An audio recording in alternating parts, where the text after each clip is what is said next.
And we have a new guest on the set, Mr. Jimmy Norman from UOC Sports Medicine Clinic. And welcome, Jimmy. Thank you. Thanks for having us. Thank you for having me here. Yeah. And I work with Para, and Jimmy is with University Orthopedic Clinic, Sports Medicine. We have a collaboration going on, so. That's correct, and we're very proud of that collaboration. Shortly after my arrival in Tuscaloosa a couple of years ago, a couple of my physical therapists mentioned that they would like to look at growing that our area of our sports medicine department, and we reached out to Gary there at Parks and Rec and kind of pitched the idea of us providing athletic trainers at some of the sporting events and just seeing how that could mature and grow.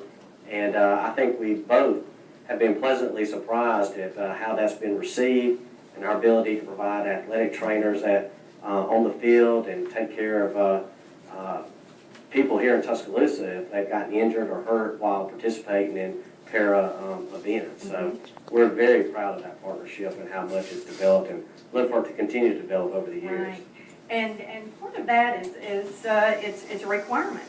Concussion training in particular is what Jean-Tay Pritchett, your certified trainer, is providing, and that's required by law. That's right. So everybody has to have, every coach, everybody that's volunteering with that team has to have this kind of training.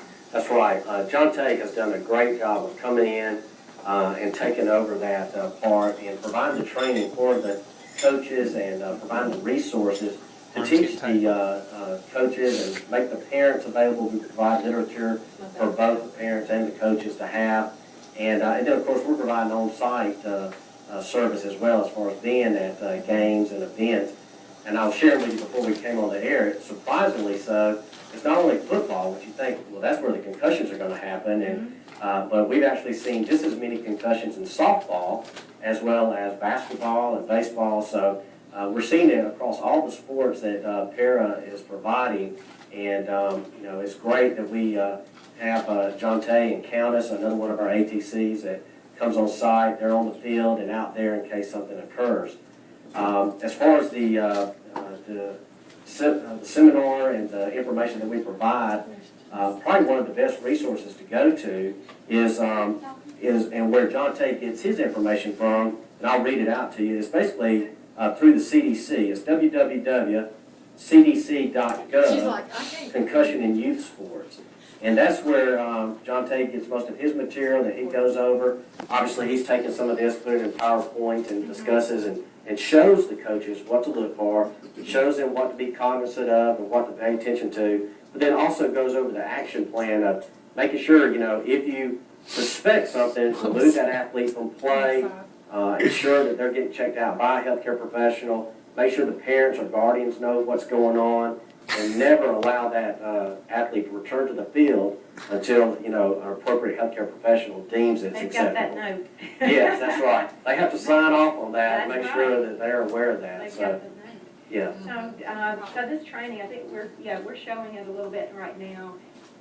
Every volunteer coach, every volunteer that is working with the para athletic teams has to have this training. That's right. They have to pass the test. That's right. And That's right. we're looking at things that might, you know, when you get a bump or you just hit really hard or run into somebody, not necessarily during football, but on any of these sports, it happens. That's right. And, you know, and it's, I'm glad, you know, that things have changed and people are being more cognizant, you know, and paying attention to it so that we can protect our children and protect those athletes that are out there playing and make sure they're getting proper medical care. And, you know, I know Jean-Tay's mentioned that many times how, you know, that when someone even suspects, you know, they just need to go ahead and sit out to the side, let that healthcare professional make that evaluation. Right. That'll put that coach and those parents at ease and make sure they're making the right call before they go and put that athlete back out on the playing field. That's right.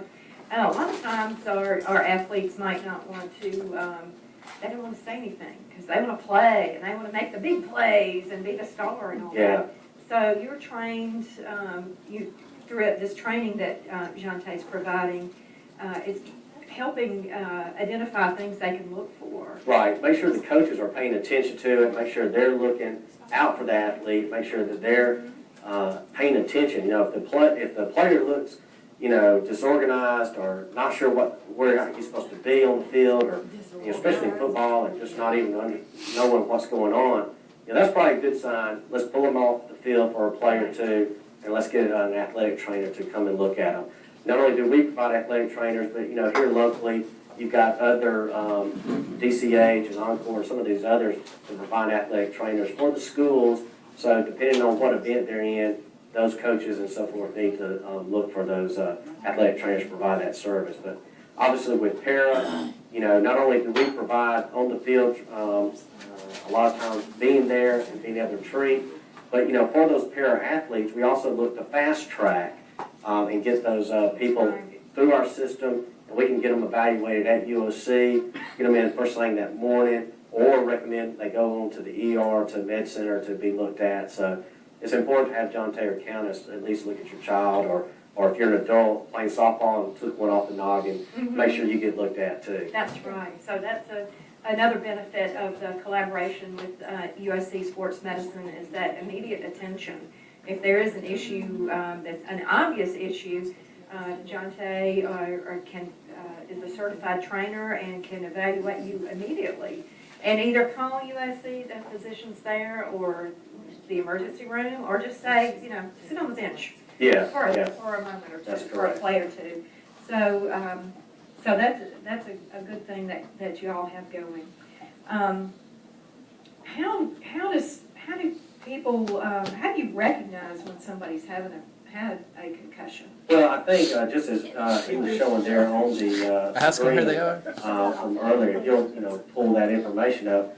You know, again, if you're seeing as a coach or a parent, or even as the athlete's having a headache, he's nausea, he's sensitivity to light or whatever, if that athlete needs to be just as cognizant sometimes, and sometimes they might not have the wherewithal.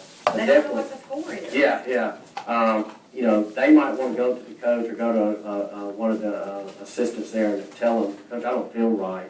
Let's get looked at. And again, with the coach, you know, if he's, as we were, you know, again, pointing out, if he's maybe the players forgetting to play, moving around clumsily, you know, not showing behavior or changes in that, you know, contrary to what that coach would expect, it's probably a good idea to get him looked at and make sure an athletic trainer or a doctor that's maybe on staff there with, I know a lot of times for our schools particularly, they even have doctors on the sidelines, get someone to look at.